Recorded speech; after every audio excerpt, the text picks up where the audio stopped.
Hi everyone, my name is Varchasv Gupta and today I'll be showing you how you can use Neo4j graphs for fraud detection purposes. We have 4 datasets today. I have already converted them into Google Drive links so that they are uploaded easily. So let's upload them, and next we can also check whether they are uploaded correctly or not. Uh, so as we can see, they are loaded correctly.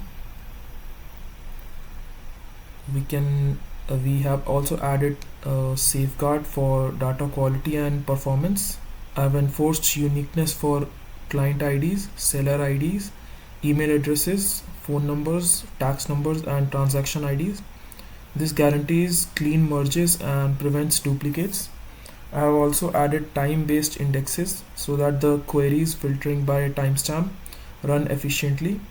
Finally, I have also created a small source node for each CSV, so every transaction records where it came from.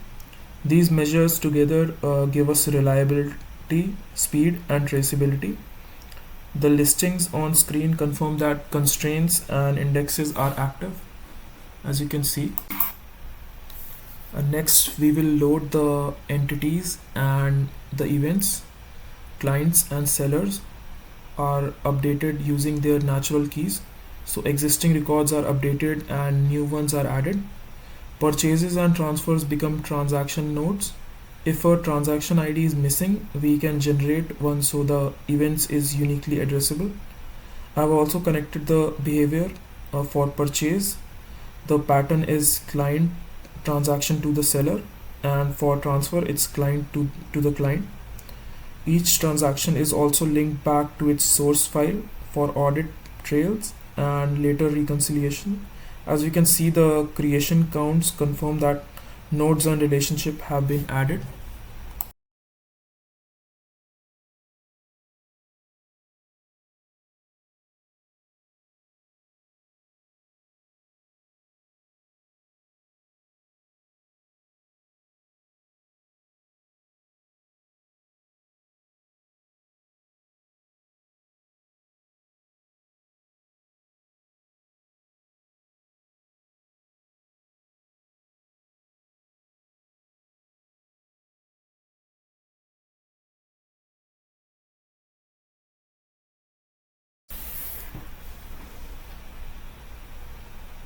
Next, we will look at temporal conversion and features. In this, we will now convert each time offset into an absolute timestamp. From that timestamp, we can derive hour of day, day of week, weekend flag, and a business hour flag. These derived features are useful for later analysis, such as distinguishing normal daytime spending from after hours bursts.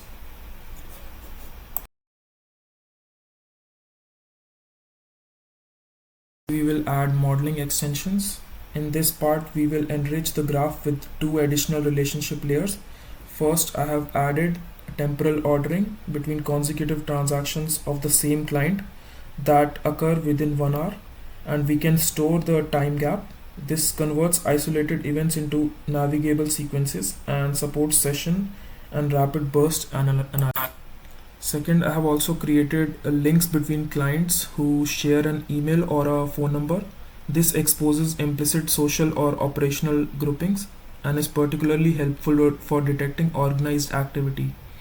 Finally, I demonstrate why the timestamp index matters. With the index, a time filtered query uses an efficient index seek. Without it, the plan falls back to a label scan, which is slower. I then recreate the index so the database remains optimized.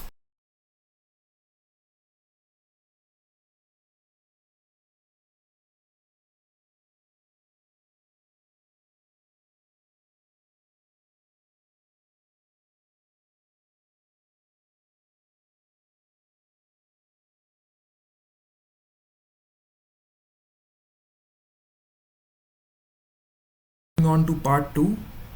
For part 2, first part, we will find out top senders in a window. In this part, we have chosen the window of 10 to 4, which is 10 to 2, which is a 4-hour window. In this window, we will find out the top spender, and as we can see, the top spender in this window is Logan Adams. Let's wait for the result.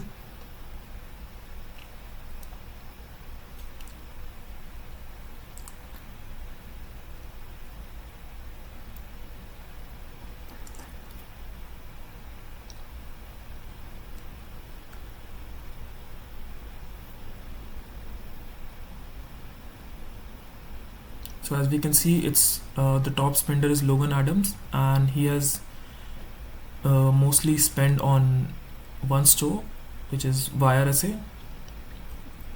Next, we will find out the top 5 largest negative cash flows. In this, we will compare money going out with money coming in for each client.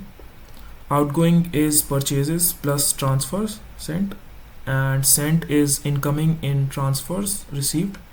I focus on clients whose outgoing exceeds incoming, and I include all ties at the 5th position. The results also show the largest single outgoing transaction, total outgoing, total incoming, and the overall transaction count. This context helps us distinguish a one-off large debit from a sustained drain. Moving on to part 3. In this step, we will examine a seller named Woods and a chosen logback hours. We have chosen 48 hours as our logback time. I have also selected clients with at least 2 purchases at that seller. Then we will attribute transfers they received from others in the hours immediately before those purchases. I compare the sum of purchases with the attributed transfer amount and keep only cases above a 5% threshold. This highlights likely pass-through behavior and also identifies the top sending party for each case. Moving on to problem number 4. Here we will construct a persistent ordering layer.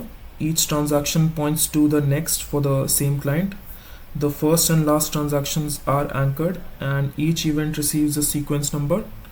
This gives a clean timeline that supports sessionization, funnel analysis, and the search for repeated patterns. We will also visualize after adding the ordering layer how our model looks. So let's look at the visualization. So as you can see, it's for Sebastian Stein. We can expand the nodes.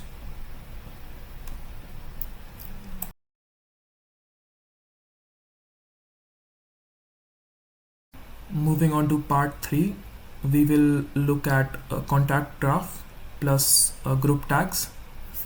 In this part, we will project a heterogeneous contact network that includes clients and their identifier nodes. I also ran 2 community detection methods. One was based on reachability and one was based on modularity. I then persisted on the larger groups as fraud groups recording a stable group identifier, the detection method, and the group size.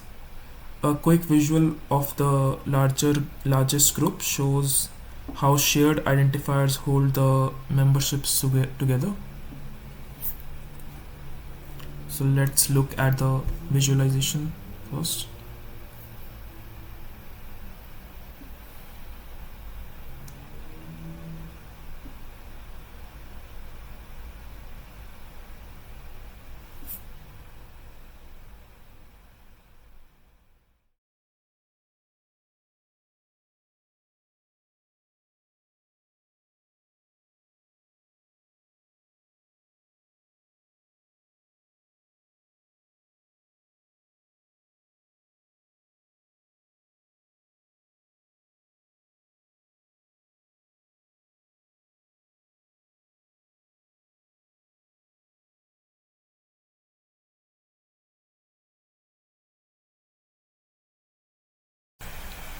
Moving on to problem 2.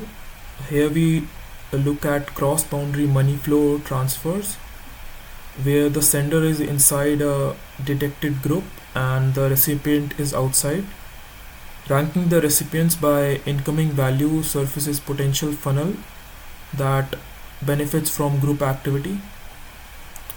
And then we will be building a boundary subgraph around the group and its neighbors, and we will cluster that boundary to find tightly connected subsets. On the largest subset, we will compute page rank and betweenness. Betweenness is especially informative here because it identifies bridge accounts that channel funds between communities, whereas PageRank highlights popularity, which can miss a lot of checkpoints.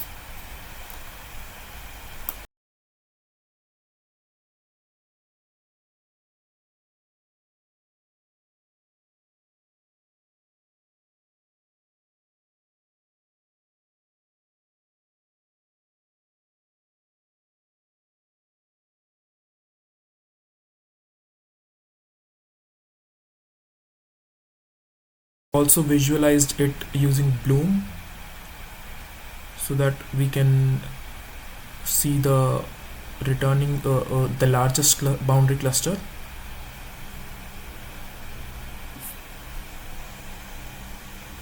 Moving on to problem 3.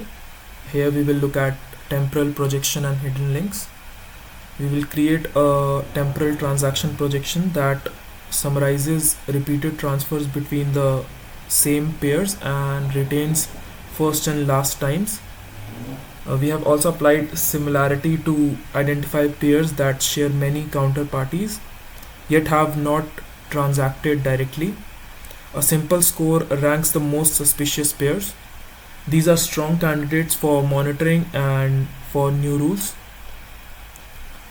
And to conclude, we have also built a provenance aware graph which answers key risk questions and uses graph algorithms to expose rings, funnels, bridges, and hidden partnerships. This foundation supports dashboards, investigation, workflows, and targeted interventions.